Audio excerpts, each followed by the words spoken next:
All right, guys, thank you so much for tuning in to the Pause Rewind Play podcast. This is Casey, one of the many three hosts that you have here. And then we also got Josh and Vince and Vince's cat in the house tonight. So it's going to be a fun episode. Vince is I love your cat, Vince. So I just had to invite the cat in. But anyhow, we're here. We're talking another movie. In fact, you know the title. We're talking Kingsman. Secret Service, right? Is that how it is titled? I forget. That's the one. I hope so. That's the one I watched. So. Kingsman number one. Kingsman number one. And I'm not going to lie to you guys. I have a lot to say about this movie because I friggin' loved it. And we'll have some good words about it. But before we get going, I just want to catch you guys up on a quick thing. And I'm ready to see your expressions and hear your feedback. Vince just talked about going to probably the greatest chicken sandwich place known to man, at least here in Utah. And you're making my mouth salivate over here, Vince. And I have some news that might surprise both of you. You're starting a chicken shop. No, I'm going vegetarian for 30 days. Whoa, Mr. Hot Dog Pie over here. It was too much for him. He had to, after that, he just couldn't handle the meat anymore. Oh, I guarantee you ate that hot dog pie and you're like, I'm never going to eat another piece of meat again because that was disgusting. Actually, no. Like, I don't even care. I'm still for meat. Like, I love meat, but my wife decided to go vegetarian. I was like, freak, I'll just try it for 30 days. Like, what can it hurt? Like, yeah, okay, that's awesome, man. There's enough like plant-based alternatives that I can go for. Like, Josh saw this last night. Vince, I don't think you're doing Instagram right now, but I went to IKEA and I got their plant-based alternative meatless meatballs, and they're freaking good. Yeah, they're not bad, huh? No, I ate half a bag last night, so it was delightful. I loved it. So as you already know, my little sister's been vegetarian for a long, long time, since like she was in high school. I can't remember exactly when she decided she wasn't eating meat. But because of that, I've tried all sorts of vegetarian things. And that fake meat that they have going on, it's pretty convincing. Like it's not as good in my opinion, but once you get all the like condiments and stuff like on a hamburger, you really can't tell the difference. That's my opinion. Not really. Yeah, it's surprising what they can do. They're actually learning to 3D print steaks right now. Like with it, they're using a 3D printer and the fake meat to make steaks, and I really want to try one so bad. I love that. But I just wanted to surprise you guys because I'm the biggest meat guy ever, and I'm like, I'm going vegetarian. This is a whole nother conversation. I don't mean to spur, but I remember in the office one time, this is before you started, Josh, we had this conversation that got me many a strange look among my coworkers, because it was when this whole like cloning people's skin, like cloning people's meat was like in the news. And we got talking about how like if you're cloning people's skin, where does that like draw the line of morality, you know? Like when does that become cannibalism? Like if you're eating artificially grown meat based on a person, is that still cannibalism, or is that just eating artificial meat, you know? And it spurred this whole conversation that we just went off the deep end of like, if it's not morally bad, what are you willing to pay to eat a piece of Brad Pitt's meat or something like that? Oh, that sounded really dirty.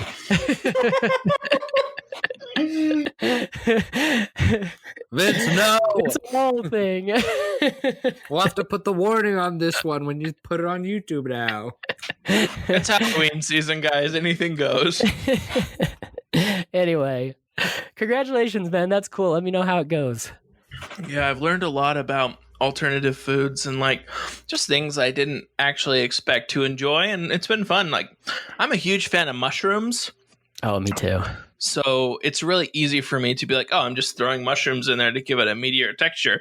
But my wife isn't such a fan of mushrooms. And so I've had to like look outside of the box to see what other like kind of like meatier sources there are. And so it's a lot of fun. I don't know. But now that we're behind my little side note, that I wanted to tell everyone that I'm trying 30 days meatless. And but wait, I just had to mention this, Casey. I can just see you with the mushrooms comment.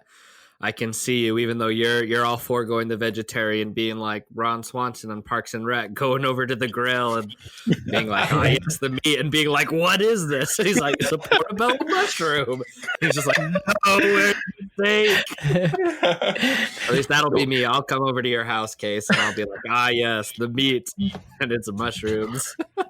Guys, no, like you will be like the alternative meat is. I feel like I'm like evangelizing here, like the alternative meat seed, but I made some tacos the other day, and straight up, like the meat was great. Like we just did like beans and mixture in with this alternative meat. It was good, but I'm not here to evangelize this. I'm not one of those people who you go to the bar and you're like, how do you know if someone's a CrossFitter, a vegetarian, or whatever? It's because they all tell you. I'm not trying to like be that person, right? I'm just more or less just being like, it's like a fun new development in my life that I never thought I would be doing for like serious, because I dabbled around with like vegetarianism and veganism when I was in high school just to be angsty and stupid, and a little bit in my early days of college. But it's kind of interesting. I don't know. I've done enough research in life that I'm like, lots of options. So we'll have to see if I make it, because I'm not going to lie to you guys, a real meaty hamburger just sounds so juicy and tasty right now with some nice melted cheese. Yeah, that's what I'm going for. But maybe I'll just go get some, Beyond Meat and be fine. But aside from the point, again, we're here to talk movies, guys. It's been a minute. But Vince, what have you been watching? Anything noteworthy, new, or fun? I've got 3 movies. And you can tell me which one you want to know more about. I've watched in the last few weeks An American Pickle, Motherless Brooklyn, and Bill and Ted Face the Music. Bill and Ted Face the Music. Bill and Ted Face the Music is a delight, guys. It was such a good time. It's like one of my friends texted me and he's just like, this is the movie that 2020 needed right now. And after watching it, I can't believe how truthful that statement is. This is a movie about one song that unites not only the world, but the universe, alternate dimensions, everything. And this is what we need. We need that one song made by Bill and Ted to finally unite us. Anyway, it's just it's great, guys. I really enjoyed it. It was funny. It's nice to see those 2 actors back in their roles. I chuckled out loud a few times, and for the past few days I've been sitting over here doing the air guitars. What's that? So yeah, check it out. It's really good. It's really good. It's worth the money. Was it a most excellent adventure? It was a most excellent adventure. I can't do it. Party on, dudes. I've been wanting to watch it, but I haven't quite dipped my toe that far as to be like, Allie, this is what I'm doing. Accept it. It made me want to go back and watch the first 2 over again. Well, that's how I want to watch them, is in sequence, and then watch this one where they're like old men. So it should be fun. It's weird seeing Keanu Reeves try to do that role again, though. That's the only complaint I have. He's just not that guy anymore. And it's hard to buy him as that guy. Yeah, also, even from the trailer, you're like, this guy's not that dumb. Yeah.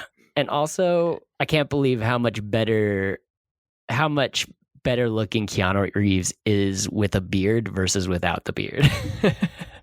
A beard changes a man, apparently. The beard is like the makeup of the man. It's just an all natural makeup, and it does wonders. Yeah. I've shaved and I've been like, oh God, who is this guy? Josh, what is up, man? What have you been watching? What's new for you? Vince, I'm expecting after that statement for you not to shave anything for 3 years, okay? I want a full-fledged beard out there. This is the longest it's been for a while, which isn't even that long. Good, it's maybe 2 weeks, maybe. Looking fire. I'm doing good. A lot of stuff. Just trying to think of the best things. I definitely am loving Schitt's Creek right now. I'm going through a lot of Schitt's Creek. I just finished season 3. Yeah, dude, it's going really good. I like it, and it's just my aunt told me it keeps getting better, and a lot of times when people say that about TV shows, it's not really true. but it really is getting better. And I mean, I'm only just starting season 4, and obviously this final season that they did completely like swept the Emmys. So I'm super excited to get there because it's just amazing, I guess, because it's really good. Have you already seen that one, Vince? Like the No, newest I season? no, I fell off the last season. I never finished it. Well, yeah, it's like hard to like watch on TV, but now it's the final season is going to be on Netflix, I think, here in a couple of days. So it'll be good for me that I'll just be able to watch through all the way. So that'll be nice. That's definitely a big thing. I started rewatching How I Met Your Mother. Always a classic. The first I've seen it once before, and it was one of my favorite shows, and it still is. And so I just decided, hey, I need to watch this again. It's really good. So I've been doing that. And besides that, not a lot, honestly. I've been obviously football season's back, so I'm watching football, and I'm in my last semester of school. So between that and working full time, I I don't watch a ton at night besides like a TV show or two. I find it hard to like sit down and watch a movie, except for, did we already I'm trying to remember when our last podcast was. I don't remember if I already talked about it. Did I already mention watching The Devil All the Time? No, I don't think so. No. Okay, The Devil All the Time on Netflix. It's a very slow burn. It's by Antonio Campos, who's very good. Robert Pattinson, I did not know I could hate Robert Pattinson so much. And it was awesome. And I loved it. And Tom Holland played the freaking role of his life. It was incredible to see him so far from that Peter Parker vibes. I loved it. Like, don't get me wrong, him as Peter Parker is amazing, but to see like the real depth that he has, to be able to take a completely different character, different accent, all of these other things, and just make it this raw, really sort of brutal film that is, like I said, extremely slow burn, but like very worth it. And watching all of the connections and everything that happens, it's definitely worth some time. Like, be warned, like it is like pretty like brutal at times, but it is a good show. So I'd recommend that to anyone as well. I have heard good things, so maybe I'll have to look into it because I'm looking for something new. We just to branch off that, I don't really know the kind of what everyone's doing because today is October 1st. I began spooky season September 1st, and so started getting into the thrilling films then.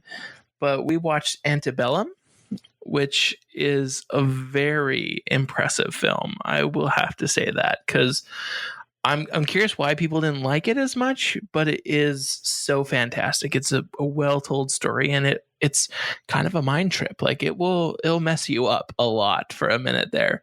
So it's good. I recommend that. It was new release, so we did that. Then I watched the entire Ratched series based off of Nurse Ratched from, I think it's called A Bird Flew from the Cuckoo's Nest, if I'm right. One Flew Over the Cuckoo's Nest. Yeah, that one right there. We watched One Flew Over the Cuckoo's Nest, and then we watched the Ratched series. Ratched was amazing. It was good. It was like shot with a 1950s vibe. It really gave me that Mad Men feel, and I love Mad Men guys. John Hamm, but he wasn't in Ratched, so it was good. And I forget the leading lady, what her name is, but she did just a fantastic job. And then finally, I just started this today. And I'm super pumped on it because I've watched the other two in the series that they've done. But I'm watching Ewan McGregor's The Long Way Up that's on Apple TV Plus. It's essentially him and one of his buddies. They've done multiple motorcycle trips. They went from Europe to Asia, the farthest east point you can go in Asia. And they went from London all the way down to the southern tip of Africa. And on this one, they're taking electric bikes from the most southern tip of the Americas all the way up to Los Angeles, which is super cool. And it's like the type of adventure like I thirst for all the time. And I think Ewan McGregor's an amazing actor. So this makes me excited. So it'll be a lot of fun to kind of watch and do that journey. Jeez, that's possible? I thought like some way, like, I don't know the way they go, but like through like Argentina or Chile, like they can get their electric motorcycles to go that far. That's crazy. Yeah, there's some stretches there that it's a long ways, man. Well, what they did was they partnered with Harley Davidson and another electric company called Rivian, and they those electric companies actually set up charging stations along the way every few hundred miles. And so essentially Harley Davidson introduced their first electric motorcycle with these guys, and Rivian built 2 custom test vehicles for them to take with them on this trip. So it's kind of like a marketing for those 2, but it's also a big experiment to see if it can be done. But yeah, it seems like it would be a little bit crazy. So That's awesome. I'm excited. I really want to buy some old. No, they're riding bikes. It's a movie reference. Oh. Sorry, I didn't catch up on all the movie references. But anyhow, it's a pretty vague one. Oh, yeah, move on. I feel like that joke's gone tits up. Sorry, man, I ruined it. There's another movie reference. Streets behind. Yeah.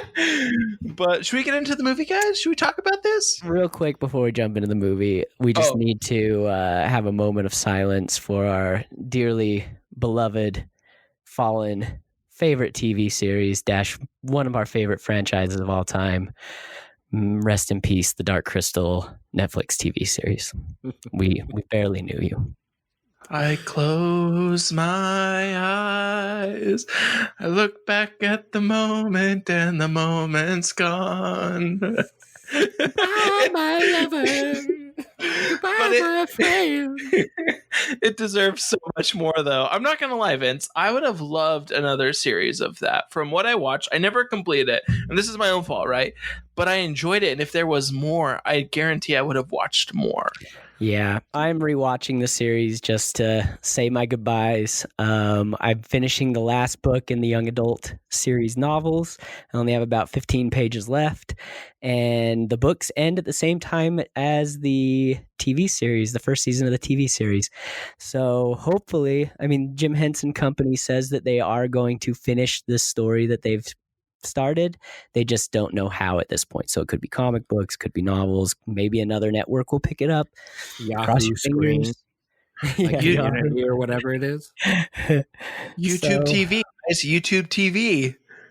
Yeah, that went well. They're giving their stuff away to Netflix at this point. Anyway, let's get into Kingsman. Okay, let's get into that. I'm pretty excited. So this is a movie I had only seen about it, and I was kind of confused because I thought it was based off of some of the early images I thought and some of the scenes I saw. I was like, this is some sort of weird Samuel L. Jackson spy movie. I don't know. And I wasn't quite sure about the promotional material I'd seen. So when Vince brought it up, I'm not joking. I was like, okay, I have to break down and watch this. I've heard they're good, but I've never watched it. And I loved it. I loved it so much. Yeah. It filled the void I've been needing in movies. So Vince, let's break this down. You got some info for us? Yeah, I do. So the movie, directed by Matthew Vaughn and written by him and Jane Goldman, released February 13th of 2015 with a budget of $81 million. It has so far grossed around $415 million. Rotten Tomatoes, critics have given it a 74%. It's gotten an audience score of 84%, and IMDb has given it 7.7. While I was looking this up, I found the director and I was like, oh, Matthew Vaughn. I like Matthew Vaughn. He did First Class. He did this. What else has he done? And I went and I looked at his stuff. And other than another movie called Layer Cake, there's not a lot that I've done, but and Kick-Ass. He did Kick-Ass too, I'm pretty sure. But I just got thinking, where has he been? He's done 3 or 4 movies that were pretty big movies that I really enjoyed and then just vanished, Turns out he produces a lot of movies and just is making money doing the producing thing. And I think he's coming back to do The Kingsman, but I could be wrong. I have to double check that. So the movie is starring Colin Firth as Harry Hart or Galahad, Taron Egerton as Eggsy, Sophia Cookson as Roxy, Samuel L. Jackson as Valentine, Michael Caine as Arthur, Mark Strong as Merlin, and Sophia Boutella as Gazelle. Lots of casting considerations for this one. I can hurry and just bullet list them real quick. First off, for Roxy, they considered Emma Watson and Bella Heathcote. Emma Watson's great in everything she's in, so I would have loved to see her in this, but I feel like Sophia Cookson did great. For the role of Gazelle, they actually were going to hire a double amputee snowboarder named Amy Purdy. She was on Dancing with the Stars. She's like I said, she's an Olympian. But when filming was delayed, she dropped out so she wouldn't miss the Olympics. For the role of Valentine, they considered 3 actors according to IMDb. 1, Leonardo DiCaprio. 2, Tom Cruise. And 3, Idris Elba. So far, out of any of these that I've mentioned, would you replace them with who they officially casted? So they were just shooting for the stars no matter what. They said, we know this one had to be a big one. And that's hard because I think that, like, because you can imagine, like, Leonardo DiCaprio being that sort of over-the-top role as well, and Idris Elba, maybe, like, a more somber part, but also doing it. I like Samuel Jackson. Like, don't get me wrong. I think that if it went the other way, I might be here saying, nah, man, I think Leonardo DiCaprio was the one for the role, but, like, as it stands right now, I liked it. I'm gonna go. I liked Samuel L. Jackson. He did great. He brought just the right amount of Samuel L. Jackson flair to the table. But Tom freaking Cruise, man, that guy is creepy. The acting from American Psycho was based off of him. So I mean, he would have done a good job. Like he's a freaking maniac. That guy. Like he would have showed up and really just shaken his head and spat a little bit and we would have enjoyed it. Like, I don't know, like Tom Cruise would have done Tom Cruise things, but I think for this, Samuel L. Jackson brought a very unique flair to the character. Like when we think of business moguls, a lot of times, like we obviously know they're imperfect, but like having something like as disabling as like a lisp or like a speech impediment is like something very rare that you actually really see on the front end stage of a lot of leaders and villains. And so it's like very cool to see like this guy who's like, he's a mixture too. I feel like in a way he was a pawn in some things, but in others not so much, because that lady with the freaking knife legs was pretty freaking rad, but she also, I feel like, was really pushing him and egging him on to complete the master plan in ways. So I don't know. Yeah. Vince, what do you think? I'm totally with you guys. I don't think Samuel L. Jackson could have been replaced in this role. And I'm very impressed with, I don't know, Samuel L. Jackson's just a master. Like, you go and you see him in these like tough guy movies and he's so believable. And then you come and you see him in this and he plays this like kind of nerdy, well-dressed tech billionaire. Like you said, Casey, with a lisp, who just can't stand the sight of violence and blood makes him throw up. And he's like, almost weak. He's this crazy over the top villain just with these like really unique quirks. I'm with you. I don't think he could have been replaced. I can't imagine, as good as Leonardo DiCaprio is, I can't imagine him doing the same thing as what Samuel Jackson did with the character in this. So last little thing about casting considerations, they actually screen tested 60 actors before they came upon or decided to go with Taron Egerton. So, and I'm pretty sure this was kind of his breakout role. This is the first thing I had ever seen him in. And then he went and he did like Eddie the Eagle, which might have been a Matthew Vaughn movie too. I should probably have researched this more. Eddie the Eagle is so good. I just want to say that. I loved Eddie the Eagle, and the story behind it is also pretty great too. So yeah. No, it's not a Matthew Vaughn movie. It's a Dexter Fletcher apparently directed it. Anyway, maybe he produced it. Who knows? IMDb it. Yeah. And then the last person that was considered to play Eggsy before they cast Egerton was Aaron Taylor Johnson. They offered him the role, but he declined. And then they planned to bring him in for the third installment of the franchise, which is the Kingsman. Or sorry, they didn't plan for it, but he ended up joining the next one. And that's it. So, Casey, you liked the movie. Josh, Oh, yes. this is your first time seeing it as well, right? Yes, correct. What did you think? I liked the movie, and I was surprised in a way because I didn't know a lot about the movie coming into it. And so I honestly was kind of the opposite of Casey, where I didn't know very much and I'd only remembered small bits and pieces from the trailers. And so I was picturing a very like serious, like James Bond, British intelligence like style thing. Well, like it kind of is like sort of like that, like intelligence part, but just I was picturing very serious, like all of these like super like stunts, but more just like down to earth, like gunfights and like all this other things like that. When really it's like chaos, and just like the movie is like an insanely over the top and like not in a bad way, but like overly like dramatic like action movie, right? Because there's a lot of things that happen that are sort of like crazy and wild. But I think the first time where I just was like, what just happened was when the guy showed up and Gazelle just slices that man in half. Like, I was just like, whoa, like, what just happened? Because obviously it just looks so like crazy and like insane that I was like, what is happening right now? Like, I don't understand, but it was really over the top and really crazy, and I loved it. I thought it was really good, and I definitely will be checking out the second and then the third one when it comes out. Wait, sorry. Josh, I love that, and I'm glad. And I don't want to skip over this, but did we say that Mark Hamill has a feature in this? Did I miss that? Oh, I didn't put him in the rundown because he wasn't in very long. But yes, Mark Hamill is in this, and I have a fun Easter egg on why he is in this.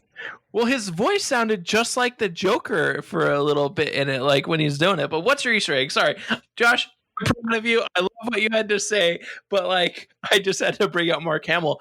But I'm glad you kind of came into this blind. Was that kind of nice to come into it blind, Josh, or was it kind of whatever?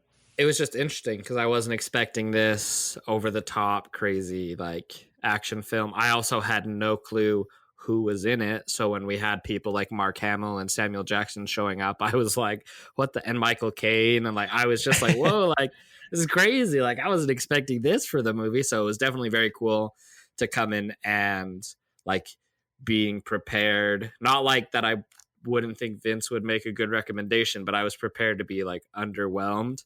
And then I was like very overwhelmed. You know what I'm saying? Good. Yeah. And that sorry, I completely left this out of the rundown earlier. The movie is based on a comic book.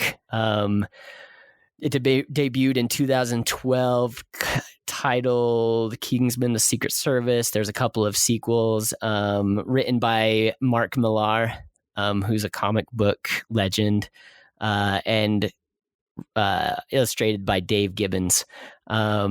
Apparently there's only 3 characters in the entire movie that actually were pulled from the comic books. And the Easter egg with Mark Hamill, I don't remember who those 3 characters are. Sorry. Oh no, I have it right here. Gazelle apparently was in the original comic book. Dr. James Arnold, who was Mark Hamill's character, and who they changed to be a professor, was in it. And Gary London, who is now Gary Unwin. I don't know who that character was. So the reason that Mark Hamill plays Dr. James Arnold, though, apparently in the comic book, the very first celebrity to be kidnapped was Mark Hamill. And so they started off the movie kidnapping Mark Hamill, who plays the professor, as a reference to the comic book, which I thought was really cool. And it's always fun to see Mark Hamill and stuff. Casey, I totally agree with you. I can't not hear Mark Hamill's voice no matter what he does. He always does.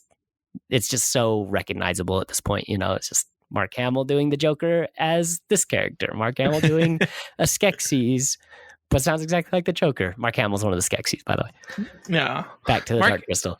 I actually don't ever think I think of Mark Hamill as Luke Skywalker anymore. Like, that's kind of weird to say because it was such a thing.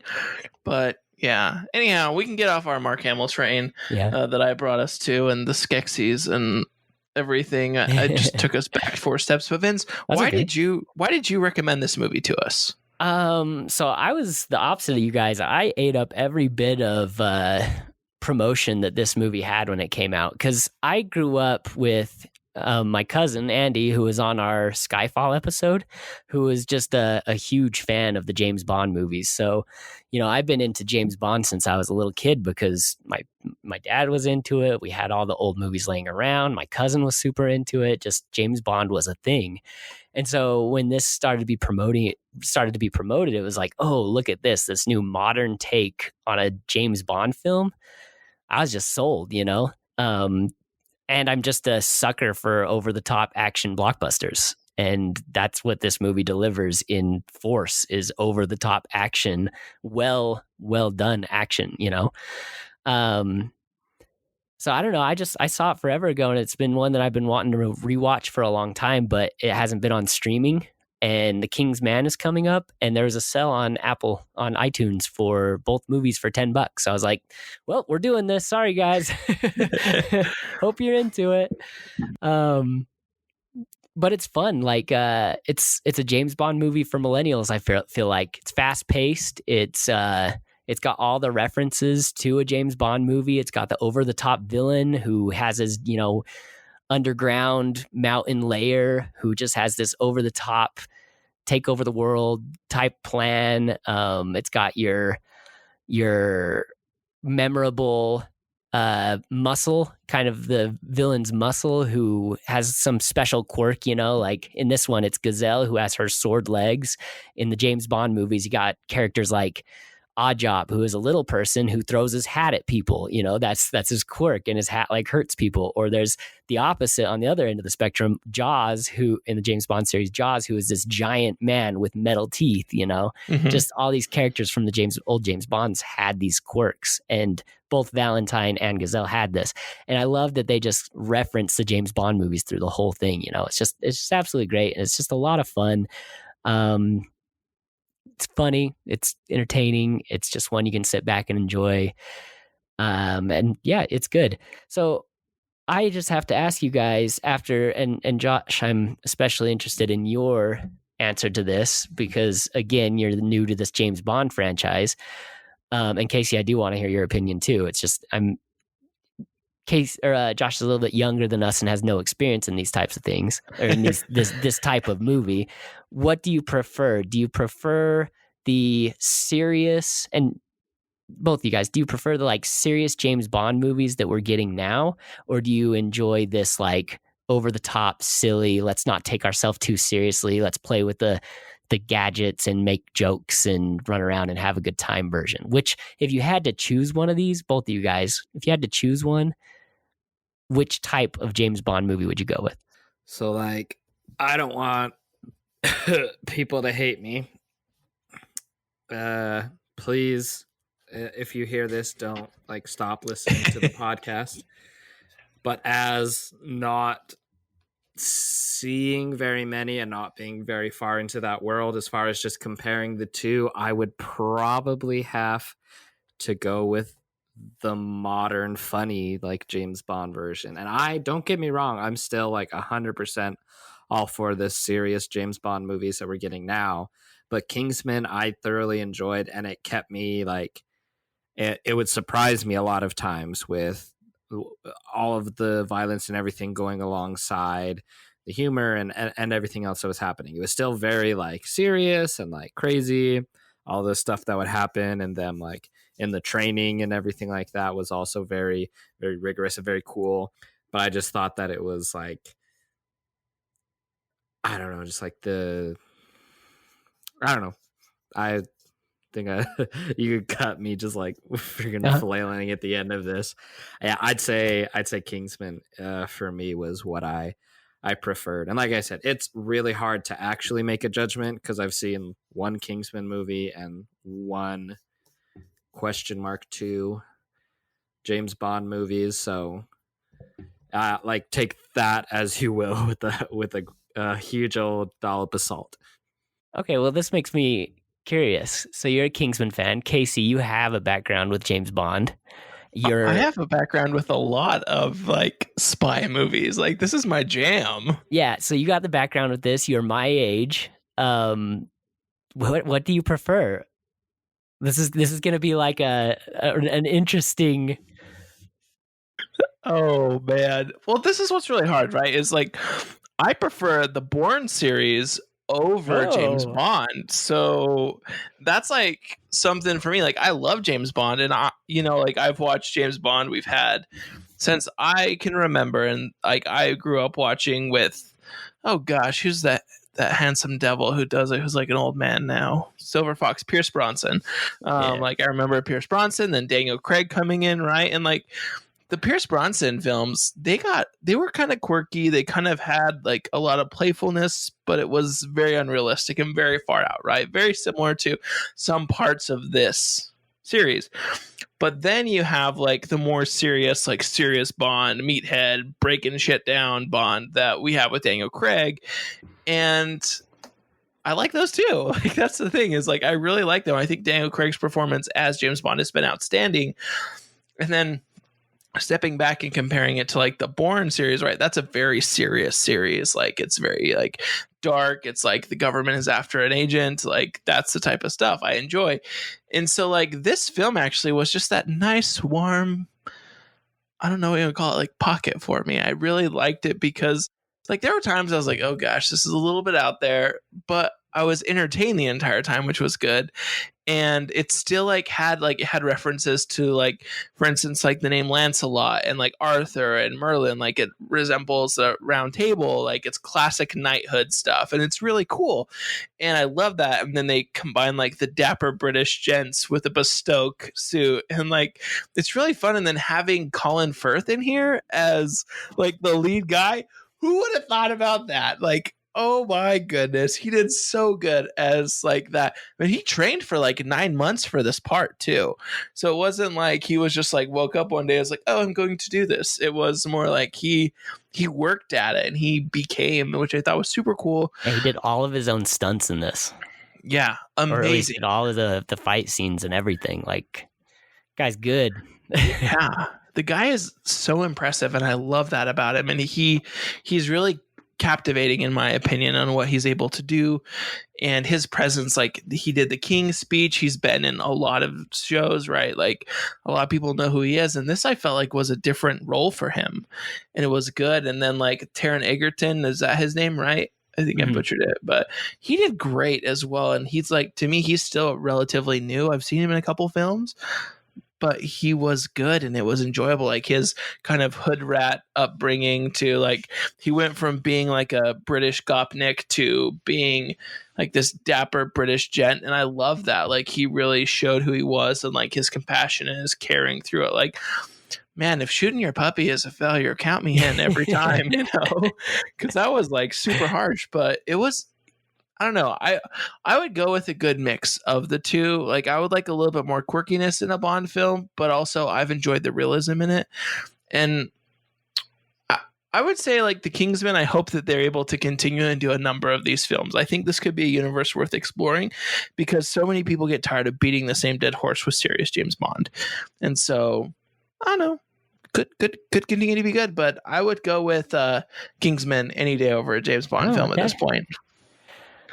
It's a hard question to ask. Like I know that me presenting it, because they're so different in tone and feeling and everything, and you have to be in kind of a mood for, Skyfall or Casino Royale, because it's so visceral and serious, and takes itself so serious. I lean towards that way, just because I just love those kind of dark. I don't know. I love the Kingsman series because I love the escapism of it all, but there's something about a James Bond movie that's an event, Yeah. And I think that's what I love about the James Bond series is it's become an event franchise, whereas the Kingsman is a lot of fun. But have you heard anybody like complaining that the Kingsman isn't coming out this year? Not really. Have you heard people like complaining that they can't see the new James Bond movie? Oh yeah, all over the place. Everyone wants to see the new James Bond. Well, and I wonder too, maybe this could be something like, if it's my mood right now from being inside for so long and just needing joy of some sort and lightheartedness, because like it's really interesting how your mood can change about a film, right? Like how you're feeling about, even if it's your favorite film.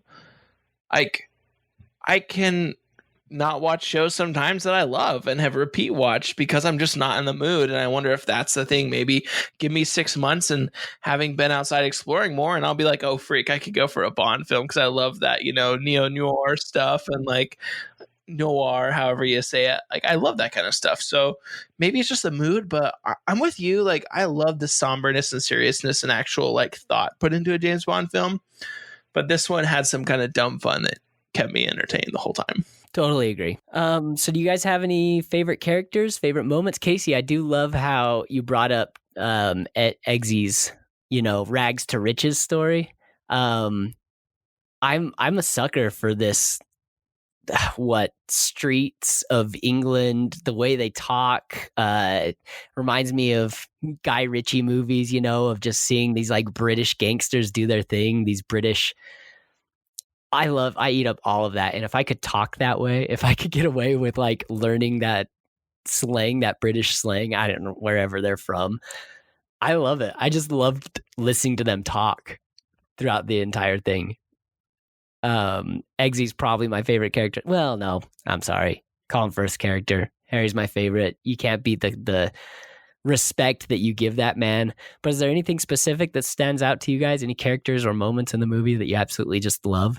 Yeah, I could most definitely talk about like some of my favorite moments. Sorry, my dog just came in, but some of my favorite things most definitely, like I have to go back to Colin Firth's character. Like he so classy, so dapper. What's really interesting too is the skill that he showed as an agent, right? Like when we're talking about this being lighthearted and humorous, like his character wasn't necessarily that part of this film in ways. Like it wasn't dumb fun. He was a serious, somber figure. Like he had an agent who had died under his watch. There were just things that happened to him that kind of turned him into this thing. He had his wit and he had his jabs, which was good. And his moves were freaking rad. That umbrella, that one-way umbrella where he could like use it as a shield and then like flip it around, that's some sweet tech right there. And then I also super enjoyed, really quick, going off of that, Casey, not to interrupt you, but I also love how he is in this society of upper class snobs, and he is the only one who is like, completely, you respect him, he's completely just, he's the peak of gentleman, yet he understands that, that's one of the themes of the movie is even in high society, don't what's the word I'm looking for? Don't group all of high society together, because there are good people in high society just as well as don't group quote unquote low society, people who are in a less fortunate circumstance all as like gangsters or robbers or whatever, because there are those gems in those societies as well. Don't look at someone and base their personality or base their personal, them just on their circumstances, their surroundings. And I love that him in this organization of snobs is just like willing to look at these lower guys. He low, quote unquote lower guys. He recruits Eggsy's dad, and then he sees something in Eggsy, and he like calls out Arthur, who's played by Michael Caine, for being just this rich snob, and to make a step into the 21st century. Stop being the rich snob that you are. There's worth everywhere. I don't know. It's really cool. Sorry to interrupt you. No, I think that's perfect. I loved all those parts. I'm trying to think of, oh crap, the name of this guy. I'm looking right now. He's always a bad guy in other films, and it was Mark Strong as Merlin, right? Like Mark Strong is a phenomenal bad dude, and he is great at being bad. But him stepping into the role of Merlin, like where he's like kind of like the Q of this series, was super cool. Like he was just like throwing out stuff, hacking, like being like, oh, this is my gun? No. You have your own set of weapons. Choose wisely, And I think that's cool. Like it was just a different role for him, in my opinion. And it was really cool. I enjoyed him as Merlin. And like I said, I loved the thought of the round table in this, and these guys are just knights of the round table, like Kingsmen of the round table. And so I loved it. It was fun.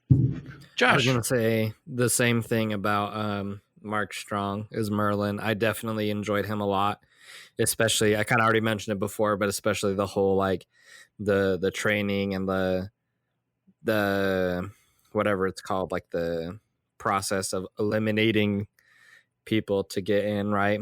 Just like him throughout that entire part, especially just like how like chill and like nonchalant he is, like when they flood the entire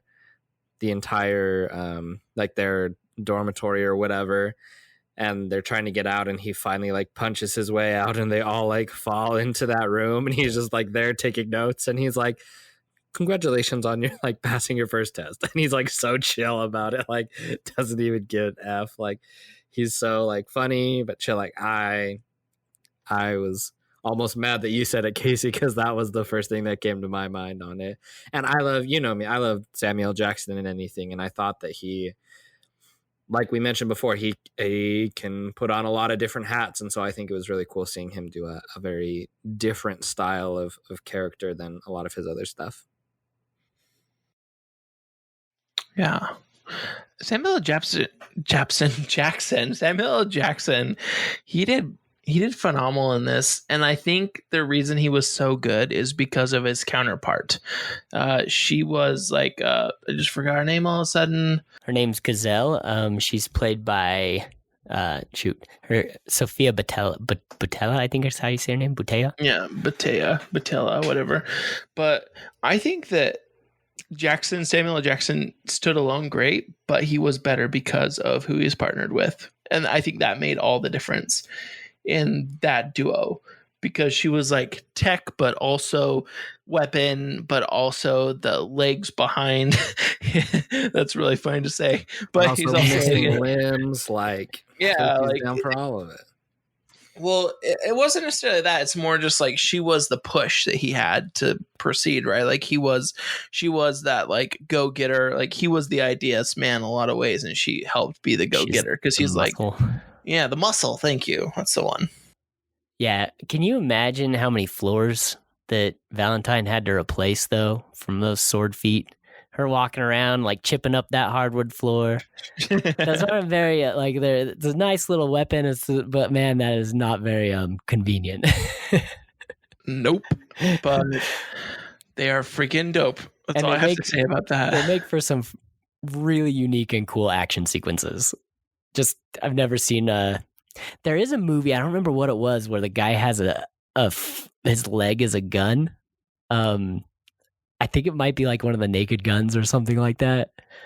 But other than that, I haven't ever seen an amputee use their leg as a weapon. And it's really cool and unique.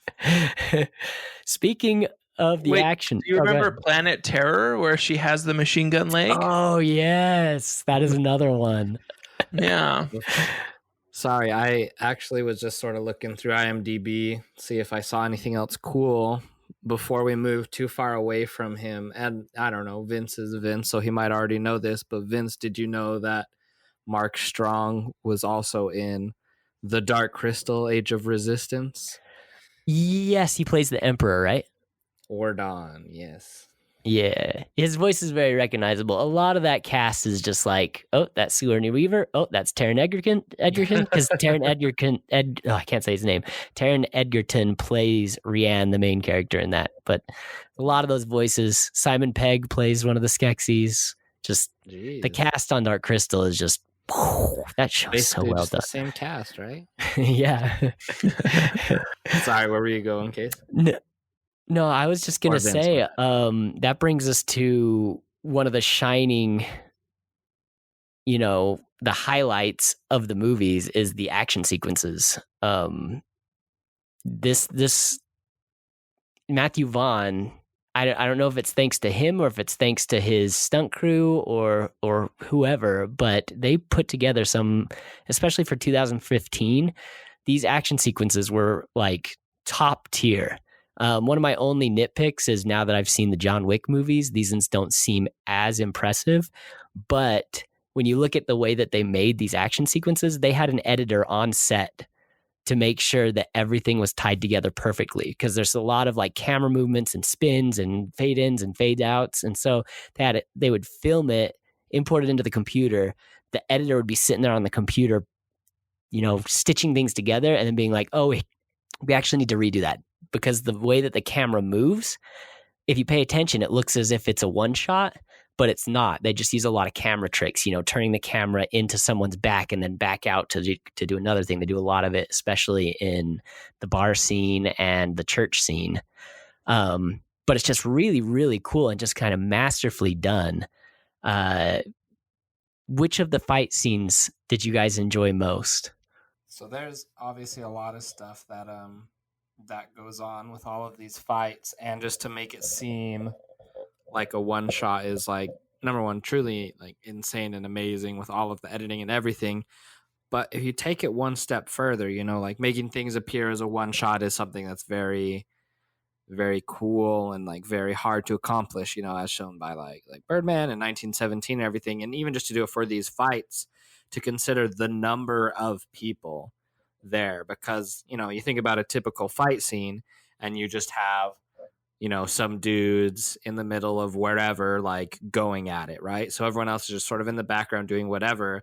But because of the movie and the premise of the movie and what's going on, literally everybody breaks into chaos. It's just like an insane all-out brawl everywhere. And even though the action focuses on specific people, everyone is fighting all the time. So I thought that it was very cool. I liked all of them. I will say that for me, the church scene kind of took it home. Like I don't know what it was, just like the insane amount of like violence and everything that everyone was going through, but somehow this guy's like bobbing and weaving, taking people for cover, like just shooting, going crazy. Like it was insane and it was brutal, but it was it was amazing, and I loved how they did it.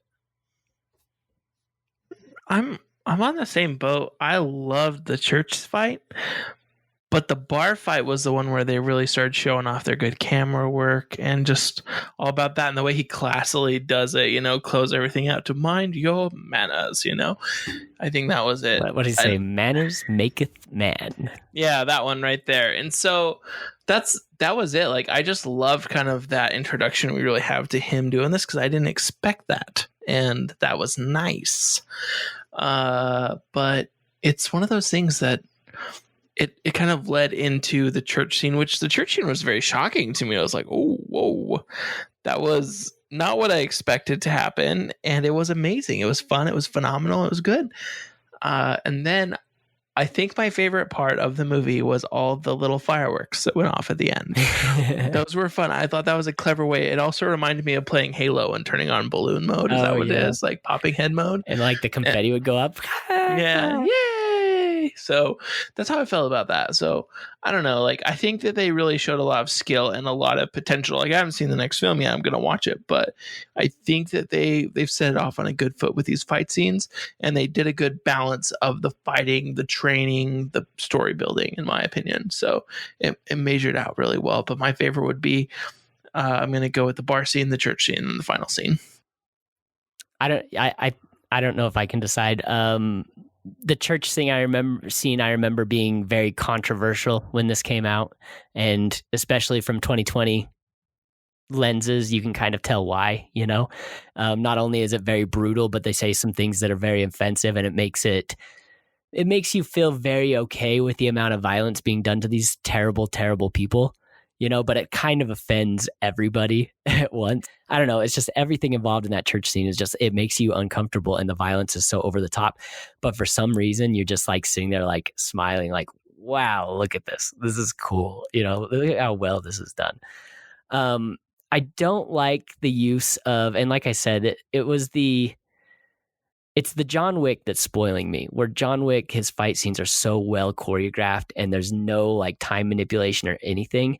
I noticed in this time around that he uses a lot of fast motion in these scenes, where it kind of like cuts and then it moves really fast and then it slows down and then it moves really fast and it slows down. It's still really cool and it's still really impressive, but John Wick does. I don't know. There's something about John Wick that we're all suckers for here, right? The red circle is still my favorite fight scene of all time these days. Everything about John Wick is amazing. We all know that. Yeah, but I'm with you, Casey. Watching Colin Firth do his thing in the bar, it's just so enjoyable. It's just you just respect. Like I said, I've said this like 4 times. You just respect this man, and watching him show his skills just even more. Watching Taron Egerton run through the halls flipping over soldiers and that kind of stuff is really good too. Just really well done. Really impressive. I like the movie. I'm really glad you recommended it to us. Like, I'm not going to lie. I thought it was a really good time, and it was more than I expected it to be. So thank you for that, for introducing me to this, because it's really good and it's fun. And I feel that, I don't know, I feel weird that I hadn't heard more about this with how much I enjoyed it, you know? But I don't know. It was good. I think more people should watch it. And I think I'm excited to see the Kingsman, which is supposed to be about the first one, right? The originator of the... Yeah, I think so. Yeah. I got one little thing we can... this shouldn't take too long. I know we're nearing the end here of the podcast. I wrote down my favorite posters on Galahad's wall. I guess they were newspaper clippings, because in the movie, in the lore, Galahad, for every time he saves the world, he takes one of the newspaper street clippings and hangs it on the wall. There's some really good ones in there, and I just feel like they needed to be highlighted because they make me laugh. So in no particular order, these are my favorite. Okay. Number 1, the title is, I swear I thought they meant Coca-Cola. Number 2, toe job to no job, minister finally sunk by sandals. Number 3, werewolf seized at South End. Number 4, to pee or not to pee. Number 5, titty titty bang bang. Number 6, this one's really good. Number 6, Brad Pitt ate my sandwich. Number 7, naughty nun touched my bum. Number 8, new Potter book found. And number 9, I think this one's my favorite, Wonder Bra broke my boobs. No way. Fun little background Easter eggs. I hit pause and I read as many as I could, and then I jumped on the internet, and there was a whole Reddit thread that other people are there appreciating it as well. What a way to remember what you did. It's kind of like buying the newspaper of the day you were born. I also want to hit on something really fast before we end this and get out of context too far. I'm sorry for leading us down a weird little path, but what did you guys think about how they compared it to actual, you said, Vince, earlier, how they compared it to other movies, other old spy films and stuff like that. What did you guys think about the, when, at the end, Valentine's, this ain't that kind of movie, at the end when he kills him. Did you guys like that? How he it's they're self-aware of what's happening type thing. And that's what Matthew Vaughn said was, he's been wanting to make a spy movie for a long time. He actually dropped out of the Days of Future Past X-Men movie to make this movie because he's been wanting to do a James Bond for the modern era is kind of what he said, He said he wanted to do what he did. What's that? I said he got the right end of that deal. Yeah. He said he wanted to do for the spy genre what Kick-Ass did for the superhero genre. And I think he did, He made it fun. He made it entertaining. He brought it back after how many years of Pierce Brosnan's subpar James Bond movies. And then the Daniel Craig ones are great, but it's very self-serious. And he just brought it back to being this fun, over-the-top spy flick. I liked how self-referential it was. Because they did keep saying this isn't that kind of movie, but it was that kind of movie. In every way, it was that kind of movie. Yeah.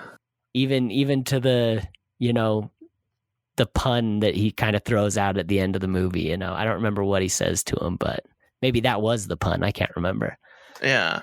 I can't remember specifically, but he kind of references it, and that's what I enjoyed as well.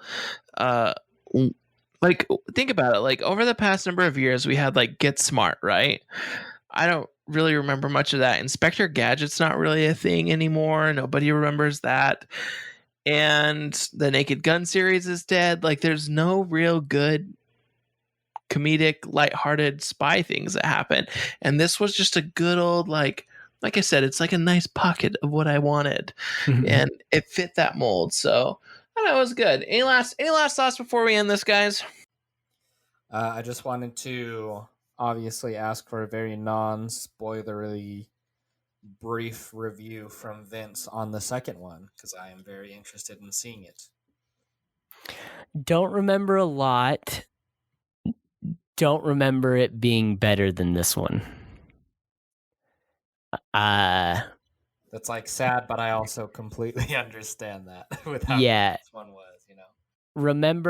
I remember what's his name? Channing Tatum. Yeah, I remember Channing Tatum being heavily in the marketing for the movie. Is barely in the movie. And then Really? don't watch any of the trailers. I don't know, it might spoil it in the title sequence, but there's something that was spoiled that's supposed to be kind of a twist that was spoiled in the marketing. I don't remember like hating it, but I don't remember much about it either. So I think that kind of says something about it. Just wasn't super memorable, but disappointing maybe, but not terrible. I don't know. I need to watch it again and see what I think, because it's been since theaters. I haven't seen it since the theater. Wow. In a long time. So maybe we can all watch it this week and do a short review on it at the beginning of our next episode.